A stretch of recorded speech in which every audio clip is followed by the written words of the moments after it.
Claire Bennett had given 10 years of her life to Devon Global's finance department. She wasn't the kind of employee who made noise in meetings or craved recognition. Instead, she was the backbone, the one who kept the numbers clean, the ledgers flawless, and the company's books balanced no matter how chaotic the quarter became.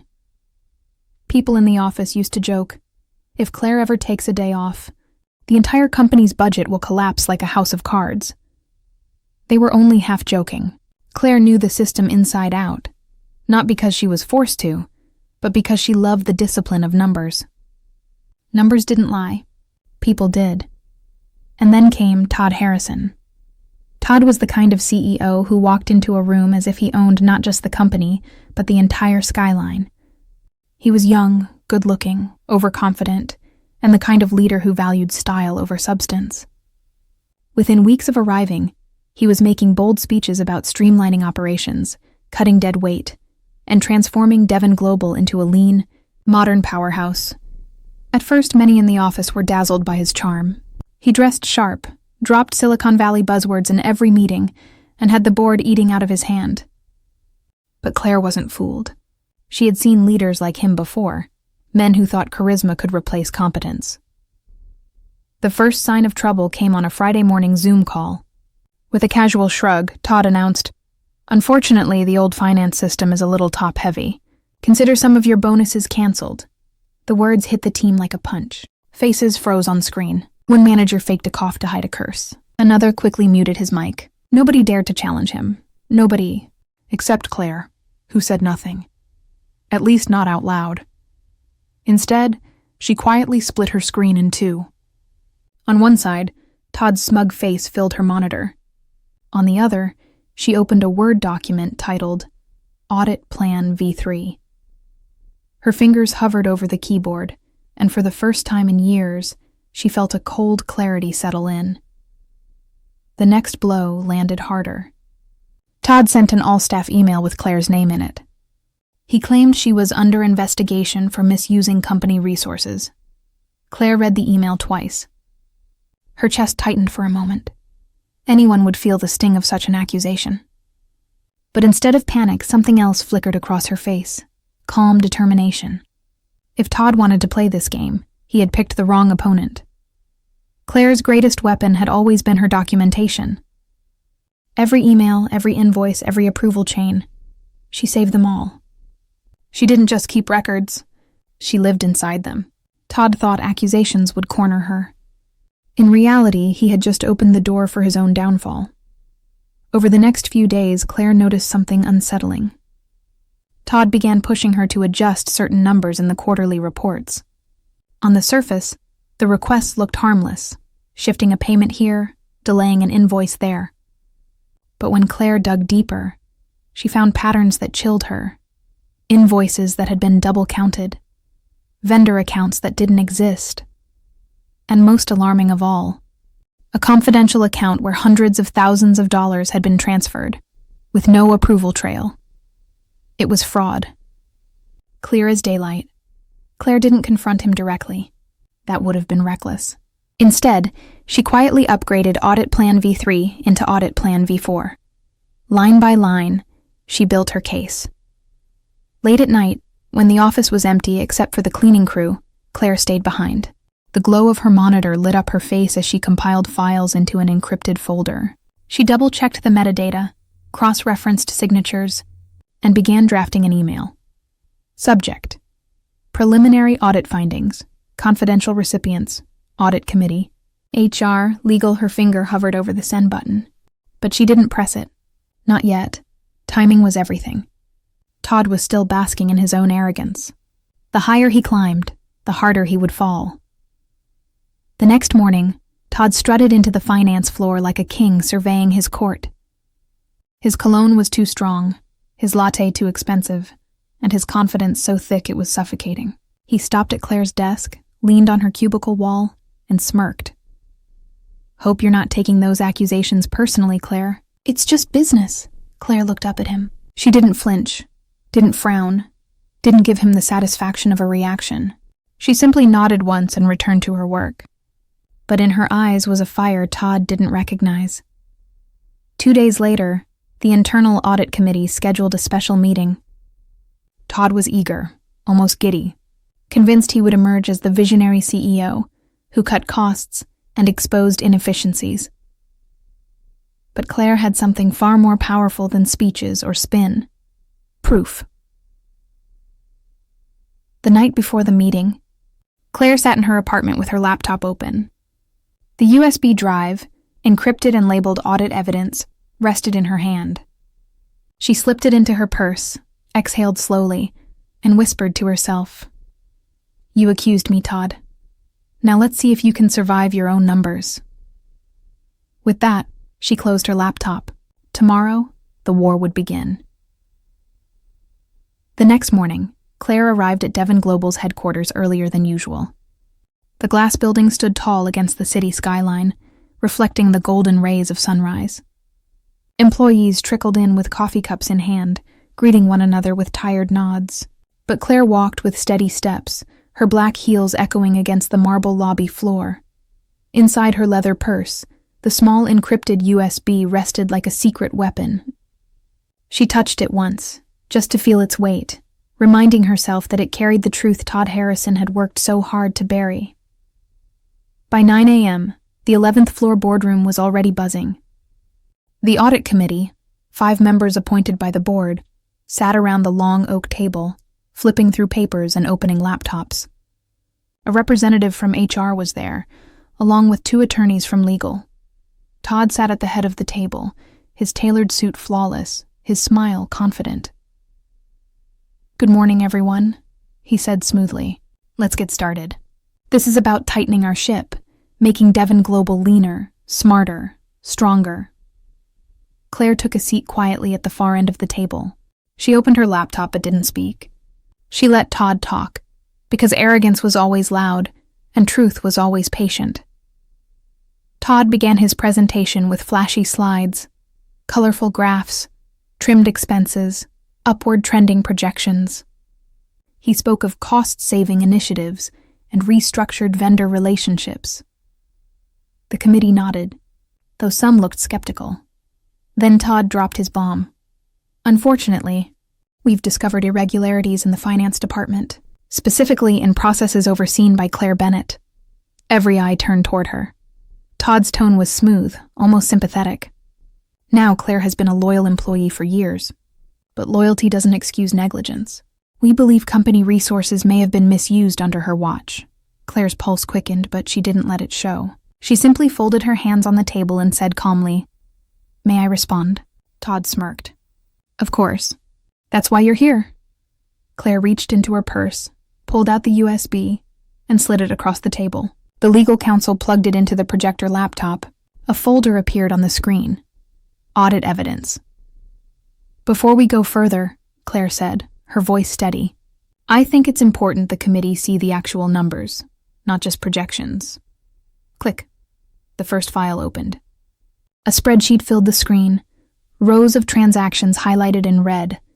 "These," Claire explained, "are payments to vendors who don't exist. Each invoice was processed under an account Todd Harrison personally. Authorized." The room went silent. Click. The second file appeared. A series of email chains. Approvals, signatures, all pointing back to Todd. "These are records of requests I was pressured to alter," Claire continued. "You'll see the instructions came directly from Todd's office." The HR director leaned forward, frowning. The legal counsel began typing notes furiously. Todd's smile faltered, but he quickly recovered. "This is ridiculous," he said, forcing a laugh. "Anyone could have fabricated those documents. She's just—" "Check the metadata," Claire interrupted sharply. "Every file is time-stamped, with digital signatures verified by the company's own servers. If I fabricated them, then so did Devon Global's IT infrastructure." A murmur rippled through the room. One of the committee members, a gray-haired accountant named Linda, cleared her throat. "Mr. Harrison, these transfers, they total nearly $600,000. Can you explain why these accounts don't match any registered vendors?" Todd's face hardened. For the first time, his charm was cracking.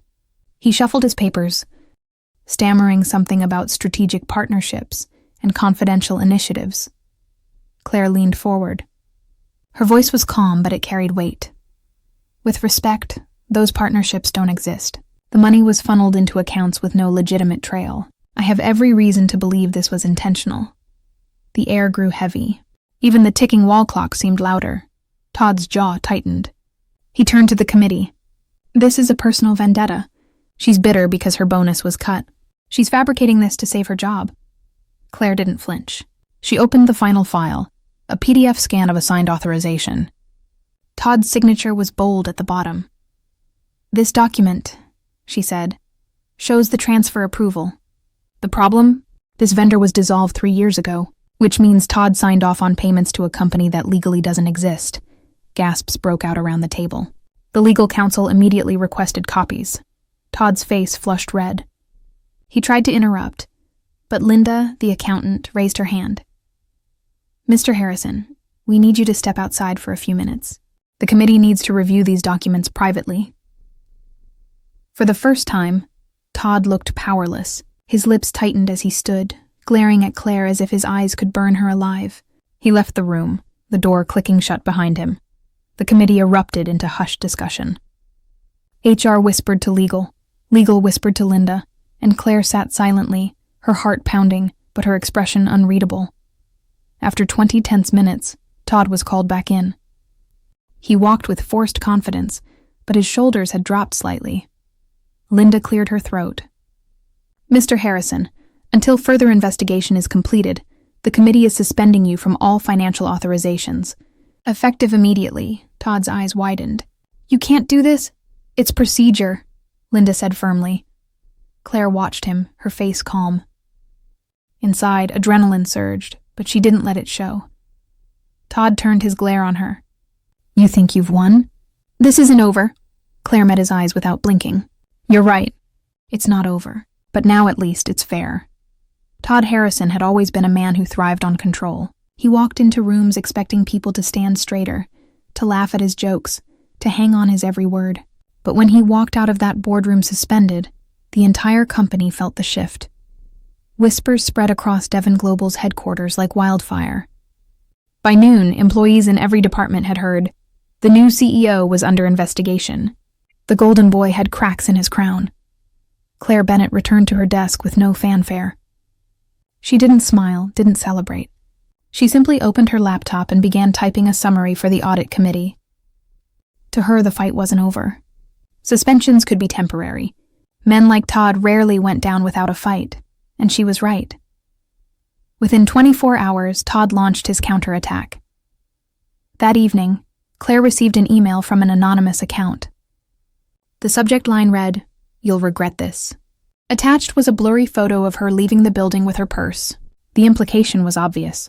Todd wanted to intimidate her, to make her feel watched. Claire stared at the email for a long moment, then dragged it into a folder labeled retaliation evidence. If Todd thought fear would undo her, he had underestimated the discipline of a woman who built her career on keeping flawless records. The next morning, HR called Claire in for questioning. Someone, obviously Todd's allies, had lodged a complaint accusing her of data manipulation. Claire walked into the HR office with a folder under her arm. When asked about the allegation, she calmly laid out time-stamped backups, showing her files were untouched since the day they were created. The HR director frowned, recognizing how solid her defense was. By the end of the meeting, the complaint was dismissed. Still, the message was clear.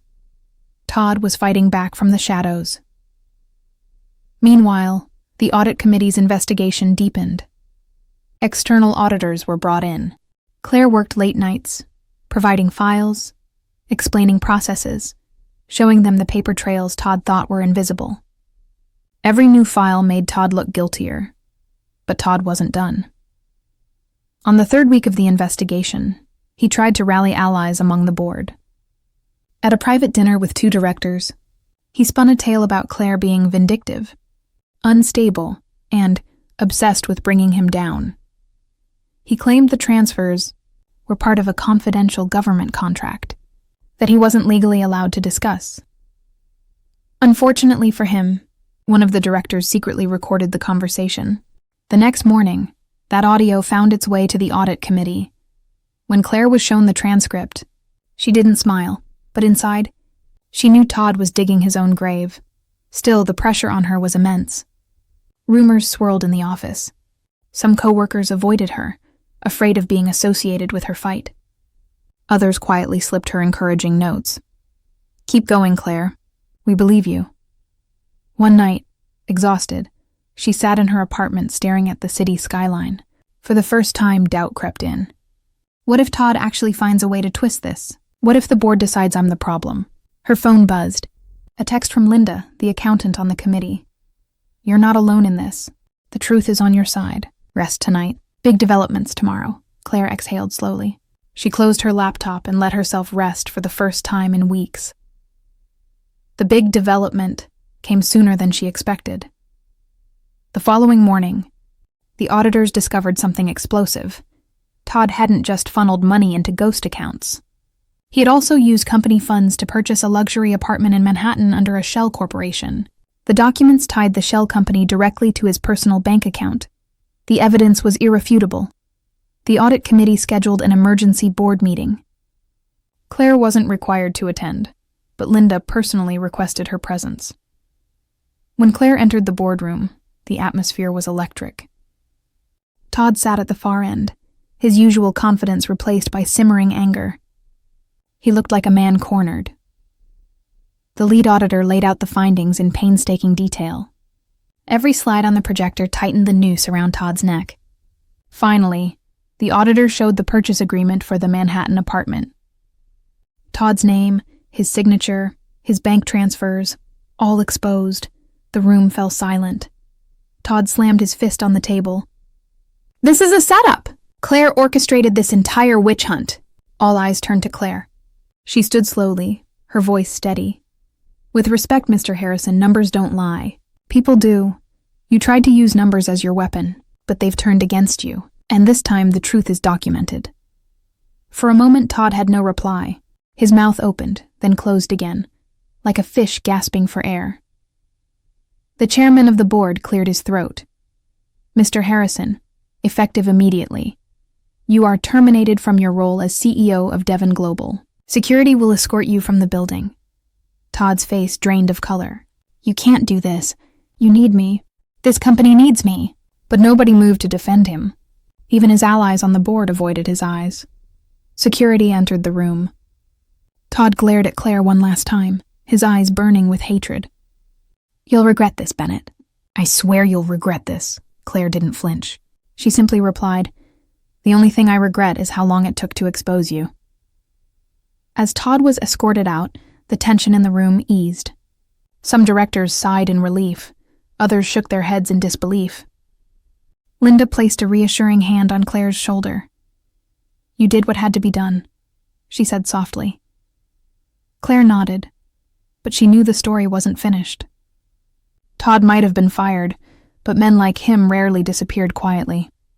He still had money, influence, and anger, a dangerous combination, and deep down, Claire sensed he wasn't done with her. Not yet.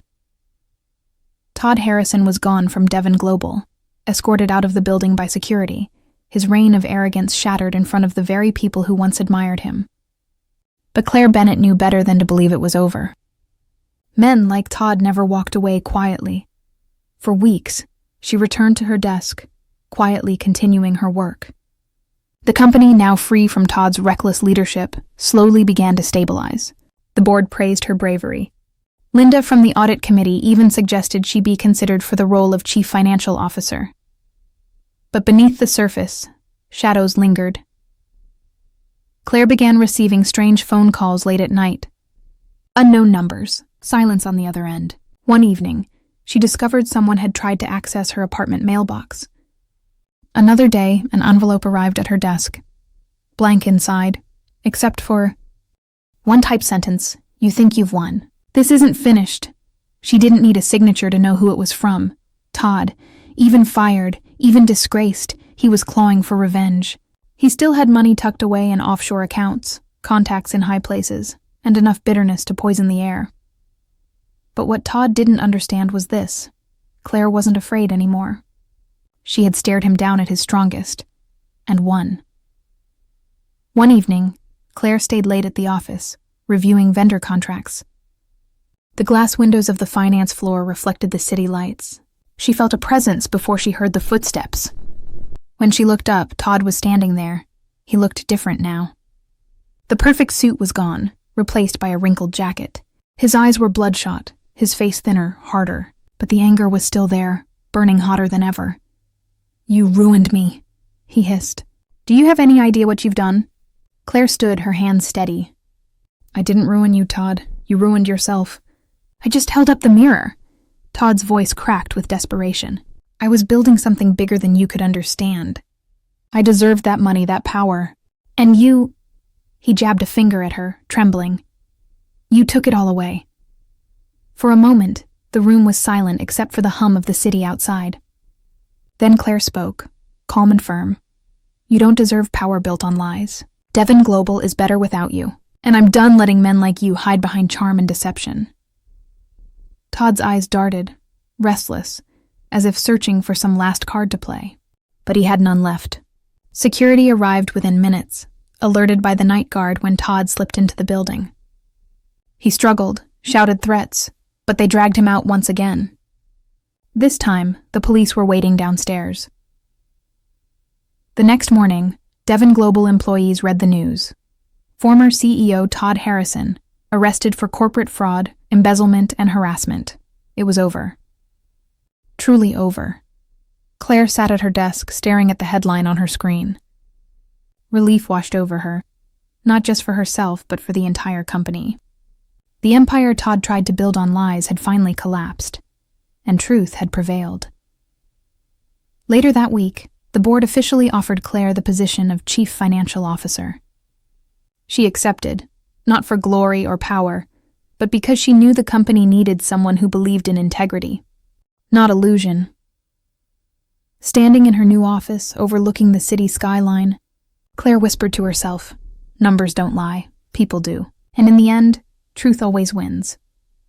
If you enjoyed this story and want to see more powerful tales of betrayal, revenge, and justice, don't forget to like this video, subscribe to my channel, and hit the bell icon so you never miss the next story. Because remember, every empire built on lies eventually falls.